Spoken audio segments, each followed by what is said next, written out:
আলাইকুম, আমার নাম সানজিদা আক্তার শিপু।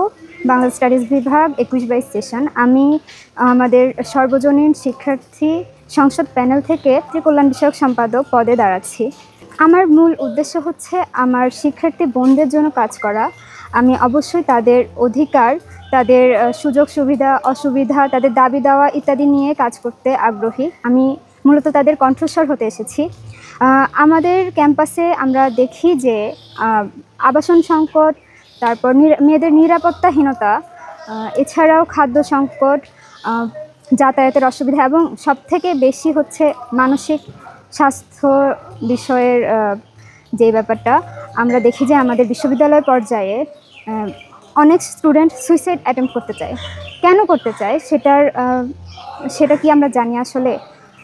আমার মনে হয় যে আমার যেই ভাই বোনরা দূর দূরান্ত থেকে এখানে আসে, তাদের মানসিকভাবে তারা সবসময় অ্যাডজাস্ট করে নিতে পারে না, তারা একাকিত্বতায় ভোগে।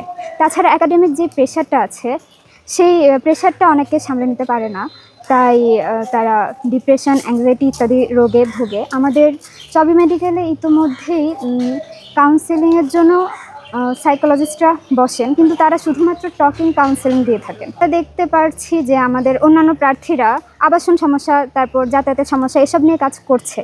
তো আমি মেয়ে হিসেবে চাইবো আমাদের মেয়েদের যে সমস্যাগুলো, বিশেষ করে স্যানিটেশনের যে সমস্যা, তাছাড়া আমাদের যে মা শিক্ষার্থীরা আছেন তাদের অনেক হ্যাসেলের শিকার হতে হয়। তারা তাদের বাচ্চাদেরকে নিয়ে এসে দেখা যায় যে বিভিন্ন গাছের তলায় বা আমাদের ফ্যাকাল্টির কোনো রুম ফাঁকা না থাকায় ওরা অনেক সমস্যার সম্মুখীন হয়। তাই আমার দাবি থাকবে যে প্রত্যেকটি ফ্যাকাল্টির, প্রত্যেকটি ডিপার্টমেন্টে মেয়েদের জন্য অন্তত একটা কমন রুম যাতে থাকে।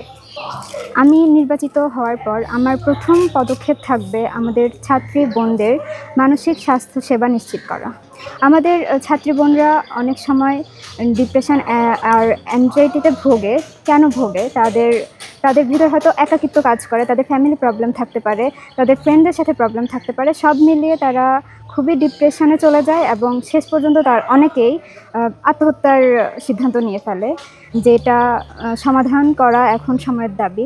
তাই আমি চেষ্টা করব এই বিষয়টার উপর গুরুত্ব দিতে।